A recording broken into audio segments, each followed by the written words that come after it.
আজকে যে আসলে আমাদের যে জনসভা, এই জনসভায় আমরা মহিলা পুরুষ মিলিতভাবে ধানের শীষ মার্কা নিয়ে আমরা যে আজকে উপস্থিত হয়েছি, আশা ব্যর্থ করি যে আমরা সবাই সফল হব ইনশাল্লাহ। ধানের শীষ প্রতীক বিজয়ী হলে ঐক্যবদ্ধ ও মানবিক কাপাসিয়া গড়ে তোলার প্রত্যয় ব্যক্ত করেছেন বিএনপি মনোনীত এমপি প্রার্থী শাহ রিয়াজুর হান্নান। যুব সমাজকে রক্ষা, মাদকমুক্ত সমাজ গঠন এবং কৃষি ও স্বাস্থ্য খাতে আমূল পরিবর্তনের প্রতিশ্রুতি দেন তিনি। বিস্তারিত জানাচ্ছেন হাবিবুর রহমানের ভিডিও চিত্রে কাপাসিয়া থেকে। আগামী ১২ ফেব্রুয়ারি ত্রয়োদশ জাতীয় সংসদ নির্বাচন সামনে রেখে গাজীপুর ৪ কাপাসিয়া আসনে বিএনপি মনোনীত ধানের শীষ প্রতীকের প্রার্থী শাহ রিয়াজুল হান্নান বলেছেন, ধানের শীষ বিজয়ী হলে কাপাসিয়াকে একটি ঐক্যবদ্ধ, মানবিক ও উন্নত জনপদ হিসেবে গড়ে তোলা হবে। ২৪ জানুয়ারি শনিবার বাদ আসর সিংহশ্রী ইউনিয়ন বিএনপি ও অঙ্গ সহযোগী সংগঠনের উদ্যোগে আয়োজিত নির্বাচনী সমাবেশে প্রধান অতিথির বক্তব্যে তিনি এসব কথা বলেন। তিনি বলেন, যুব ও তরুণ সমাজকে রক্ষায়, মাদকমুক্ত সমাজ গঠন, আধুনিক কৃষির মাধ্যমে খাদ্যে স্বয়ংসম্পূর্ণতা অর্জন, স্বাস্থ্যখাতের আমূল সংস্কার এবং সন্ত্রাসমুক্ত ক্যাম্পাসে নিশ্চিত করা হবে। পাশাপাশি বেকারত্ব দূর করতে পরিবেশবান্ধব কলকারখানা স্থাপন ও কারিগরি প্রশিক্ষণ জোরদার করার আশ্বাস দেন তিনি। ধানের শীষ বিজয়ী হলে আমি দলমতের ঊর্ধ্বে উঠে সকল মানুষের জন্য কাজ করব। কাপাসিয়ায় সাম্প্রদায়িক সম্প্রীতি বজায় রেখে একটি মানবিক সমাজ গড়ে তুলব ইনশাআল্লাহ। সমাবেশে তিনি ধর্মভিত্তিক রাজনৈতিক দলগুলোর বিভ্রান্তিমূলক প্রচারণা থেকে সাধারণ মানুষকে সতর্ক থাকার আহ্বান জানান। একই সঙ্গে হিন্দু সম্প্রদায় সহ সকল ধর্মের মানুষের প্রতি সম্মান জানিয়ে বলেন, তার পিতা মরহুম ব্রিগেডিয়ার জেনারেল আসা ম হান্নান শাহ যেভাবে এলাকার উন্নয়নে কাজ করেছেন, তিনি সেই অসমাপ্ত কাজগুলো সম্পন্ন করবেন। তিনি আরও বলেন, বিএনপির ভারপ্রাপ্ত চেয়ারম্যান তারেক রহমান ঘোষিত ৩১ দফা বাস্তবায়নের মাধ্যমে সাধারণ মানুষের জীবনমান উন্নত করা হবে। নারী ও প্রবীণদের সামাজিক নিরাপত্তা বাড়ানো, বয়স্ক ও বিধবা ভাতার সংখ্যা বৃদ্ধি এবং ন্যায্য পারিশ্রমিক নিশ্চিত করার প্রতিশ্রুতিও দেন তিনি। সমাবেশে সভাপতিত্ব করেন সিংহশ্রী ইউনিয়ন বিএনপির সভাপতি সাখাওয়াত হোসেন ভুইয়া মানসুর।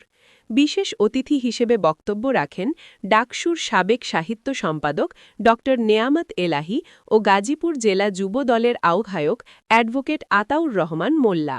অনুষ্ঠানে বিএনপি অঙ্গ ও সহযোগী সংগঠনের বিপুল সংখ্যক নেতাকর্মী উপস্থিত ছিলেন। ধানের শীষ প্রতীকে ভোট দিয়ে বিএনপিকে বিজয়ী করতে দলীয় নেতাকর্মীদের ঐক্যবদ্ধভাবে কাজ করার আহ্বান জানান শাহ রিয়াজুল বলেছেন জামাত ইসলামের কি যে ৫ ঘন্টা যে কাজ করবো আমাদের বেতন কত হবে। আমাদের গার্মেন্টসে যে বিশাল একটা সংখ্যা, প্রায় ৮০% কিন্তু আমাদের মা ও বোনেরা কাজ করেন। তো সেখানে আপনি যখন ৫ ঘন্টা করবেন, তার মানে আপনাকে ৫ ঘন্টার বেতন দিবে। ৫ ঘন্টার বেতন কি আপনার পোষাবে?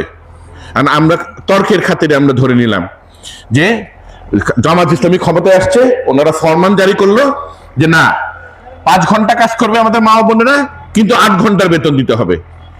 তো কোন মালিক আপনাদেরকে তখন রাখবে? তারা তো আপনাদের বদলে পুরুষদেরকে সব এখানে দিবে না? তো আমরা যে বারবার বলে আসি যে এই জামাত ইসলামী এবং প্রতিক্রিয়াশীল দলগুলো, তারা নারী অধিকারের ওরা বিশ্বাস করে না।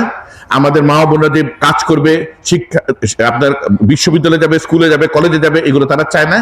সেটারই প্রমাণ হলো এই যে ৫ ঘন্টা করে কর্মঘণ্টা, কারণ তখন এই তাদেরকে চাকরি থেকে সরিয়ে দেওয়া হবে, এখানে পুরুষরা থাকবে। কাপাসিয়া, গাজীপুর, সারা বাংলাদেশ মুনাফেকের সংখ্যা অনেক বেড়ে গেছে। কিভাবে বেড়ে গেছে? একটা কাগজ নিয়ে আসবে, বলবে মা বোন এটাতে একটা সই দেন, আপনি জান্নাত আপনার নিশ্চিত। লা হাওলা ওয়ালা কুওয়াতা ইল্লা বিল্লাহ। আমাদের প্রিয় নবী হযরত মুহাম্মদ সাল্লাল্লাহু আলাইহি ওয়াসাল্লাম উনি জীবদ্দশায় ১০ জন সাহাবীর নাম উনি বলে গেছেন যে এই ১০ জন সাহাবীকে সুসংবাদ দিয়েছেন যে আপনারা জান্নাতবাসী হবেন। এছাড়া আমাদের শত সহস্র ওলামা মাশায়েখ বৃন্দ, আমাদের আরো নবী রাসূল আছেন, এদের কারো ব্যাপারে কি মহান আল্লাহ তাআলা কোনো ফয়সালা দিয়েছেন? আমরা ঈমান ঠিক রাখবো, আমরা নামাজ পড়বো, রোজা রাখবো, আমরা ভালো কাজ করব, সম্ভব হলে সামর্থ্যবান হলে হজে যাব, আমরা পাড়া প্রতিবেশী আত্মীয় স্বজনের সাথে ভালো সম্পর্ক রাখবো। বাকি ফয়সালা কার? একটা কোন দলকে সমর্থন করলে, দলকে ভোট দিলে জান্নাতবাসী হবো, এর চেয়ে বড় নাফরমানি কথা হতে পারে? আর যে নাকি আপনাকে এই জান্নাতের টিকেটের আপনাকে দিচ্ছে, তার নিজের কি জান্নাতে যাওয়ার কোনো নিশ্চয়তা আছে? কাজেই আমরা চলেন আমরা বিভ্রান্ত যেন কেউ না হয়। যারা নাকি ধর্ম ব্যবসা করে, যারা ধর্ম নিয়ে রাজনীতি করে, তাদের ব্যাপারে অত্যন্ত সজাগ ও সচেতন থাকতে হবে। তবে আমি বক্তব্যের শুরুতেই বলেছি, আমি 5টি অঙ্গীকার নিয়ে আপনাদের কাছে এসেছি। কি সেই অঙ্গীকার? প্রথম অঙ্গীকার, পরিবেশ বান্ধব কলকারখানা গড়ে তুলবো এখানে গ্যাস সংযোগের মাধ্যমে। আমার দ্বিতীয় অঙ্গীকার, আধুনিক কৃষি ব্যবস্থা। আমাদের বিএনপির সম্মানিত চেয়ারম্যান জনাব তারেক রহমান সাহেব কৃষি কার্ডের ব্যবস্থা করেছে। সবাইকে বলছে কৃষি কার্ড দেওয়া হবে বিএনপি ক্ষমতা গেলে। এই কৃষি কার্ডটা কি? কারণ আমাদের এই কাপাসিয়া কিন্তু কৃষি নির্ভর একটি এলাকা। এই কৃষি কার্ড হলো সহজ শর্তে কৃষকরা ঋণ পাবে, তারা সার কীটনাশক পাবে, তারা যে ফসলটা ফলাবে সেটার তথ্য পাবে, এবং যেটা খুবই জরুরি, যখন নাকি এই ফসলটা তার ঘরে আসবে, এটা সঠিক দামে যেন সরাসরি বিক্রেতার কাছে বিক্রি করতে পারে, সেটা সে সকল ব্যবস্থা থাকবে এই কৃষি কার্ডের মাধ্যমে, সকল ব্যবস্থাপনা হবে। একটা হলো আমার মা ও বোনদের জন্য।